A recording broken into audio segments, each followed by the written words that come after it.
No one suspects that on April 26th, this city will become the epicenter of one of the most controversial events in Soviet history. Spring 1966. Tashkent, the pearl of Central Asia and the fourth largest city in the Soviet Union. Here, Eastern traditions intertwine with modernity. In the old mahallas, life flows as it has for centuries, narrow streets and clay houses. Nearby stand wide avenues and Soviet residential quarters. This city remembers the times of Genghis Khan's empire, Emir Timur, and the Russian Empire, all of which have left their mark. It's also where the leaders of India and Pakistan, two nuclear powers that survived a bloody war over Kashmir, reconcile their differences. Tashkent becomes the diplomatic capital of the region, the Union's showcase in the East, demonstrating the ability to unite peoples with different histories and cultures. Soon, an earthquake measuring just 5.2 magnitude will occur here and overturn the history of an entire country.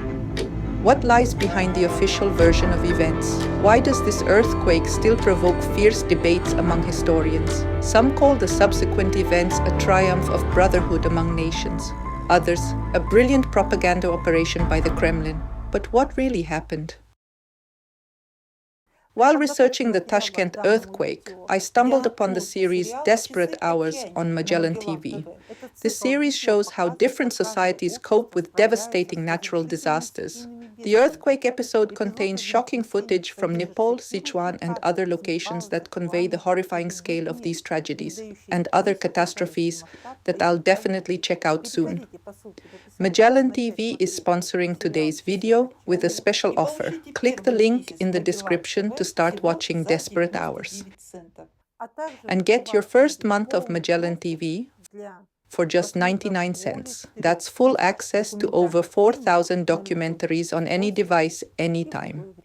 An early peaceful spring morning, April 26th. In the old mahallas, pre-dawn silence still reigns. Behind clay walls, families sleep peacefully, and the air is filled with the scent of blooming apricot trees. At 5:22, this idyll is shattered by a powerful underground tremor. Tashkent is unexpectedly shaken by an earthquake. The epicenter is directly beneath the historic center, where ancient quarters and mosques had stood for centuries. The first shock is followed by a series of new tremors, each like a thunderclap rising from the very depths of the earth. The city is instantly enveloped in terrible panic. People flee to the streets in terror, wearing whatever they slept in, some barefoot on sharp stones. Chaos begins in the darkness. Some desperately jump from windows. Crushes form in narrow alleys. People fall and trample each other. Screams, children crying, dogs barking. The first casualties come not from collapsing buildings, but from fear and panic itself. The pearl of Central Asia, the old city, built of traditional mud brick, proves most vulnerable to the elements. By morning, the picture becomes clear. Tashkent's historic center has turned to ruins. The official figures are staggering. 80% of buildings damaged, 84,000 apartments destroyed, 300,000 people left homeless. Ancient mosques that had stood for 600 years collapsed in seconds. And already on the radio comes the message, "We are with you, Tashkent." And these words were not just a slogan. They became a call to action for the entire vast country. Millions of Soviet people remembered what they owed Uzbekistan. During World War II, this republic had become a frontline rear, healing the wounded, housing evacuated factories, with Uzbek families raising other people's children as their own. When Tashkent found itself in trouble, the response was immediate. While tents were being set up in Tashkent and bread distributed from field kitchens, an unprecedented movement began across the enormous Soviet Union.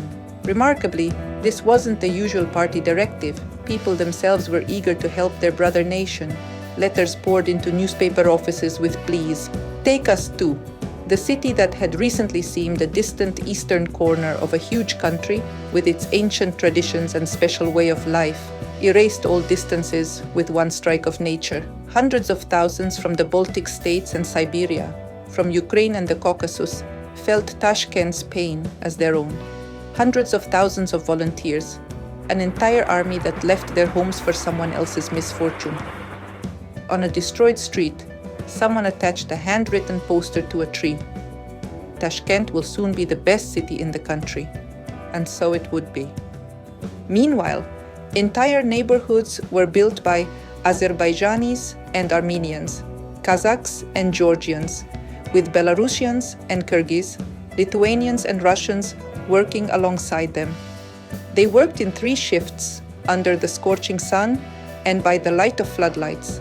By the end of 1967, tens of thousands of Tashkent residents were celebrating the new year in their new apartments. In 3 years, practically a new city was built. Over 1 million square meters of housing was constructed for 300,000 victims. Hundreds of schools, dozens of hospitals, theaters, and museums were built. The tragedy gave impetus to scientific development. In 1966, the Institute of Seismology was established on the basis of the Central Seismic Station, becoming the world's first specialized scientific center for the study of earthquakes. Such a grand mobilization became a legend of the Soviet era. But decades later, questions began to arise. Did this reaction truly correspond to the real scale of the disaster? The comparison suggests itself. In 1948, neighboring Ashgabat experienced an earthquake measuring 7.3 magnitude, far more powerful than Tashkent's.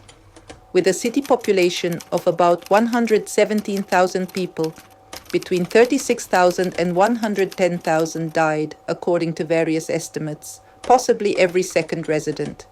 The city ceased to exist within minutes. Yet the assistance then was more modest and, most importantly, quieter. In Stalin's Soviet Union, natural disasters were preferably hushed up.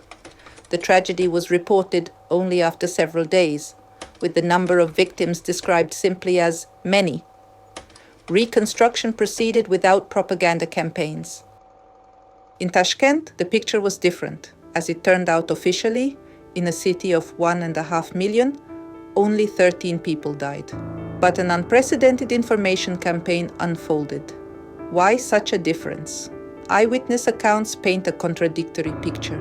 Sergei Borodkin, who lived at the epicenter, recalls, there were no collapsed buildings. A wall cracked somewhere. Windows fell out. Other Tashkent residents speak of panic and chaos, when people fled to the streets in terror, crushing each other in narrow alleys. Writer Dina Rubina, who lived in Tashkent then, would later state harshly, old Tashkent was destroyed not by underground tremors, but by the excavators of the friendship of peoples. Thousands of buildings that survived the earthquake, which could have continued to be homes for people, were nevertheless demolished. Local residents were relocated to barracks for 2 years. Some waited for decades. The Tashkent earthquake became the first serious test for the new Soviet leader, Leonid Brezhnev. Flying to the city that same day, he may have felt the need to loudly establish himself as a leader capable of handling any challenge. Figuratively speaking, this is the beginning of a new Tashkent, more beautiful, more solid, one that no earthquakes will frighten, Leonid Ilyich Brezhnev would say on April 28, 1966. The first secretary of the Communist Party of Uzbekistan, Sharaf Rashidov, was also interested in exaggerating the scale. This promised investments from the center and a unique opportunity to radically rebuild the capital. Old Tashkent, with its traditional architecture, had long failed to fit Soviet ideas of a modern city. But there may have been a deeper motive. Uzbekistan in the 1960s remained one of the most problematic regions of the USSR. Islamic traditions were strong. Clan structures had not disappeared. It was a key cotton region requiring special control. American researcher Royal Hanks, in his work Central Asia, a Global Studies Handbook, notes a key point. Thousands of volunteers from across the USSR who arrived for reconstruction stayed in Tashkent permanently. The demographic balance of Uzbekistan's capital shifted precisely at that time. Hanks emphasizes the paradox.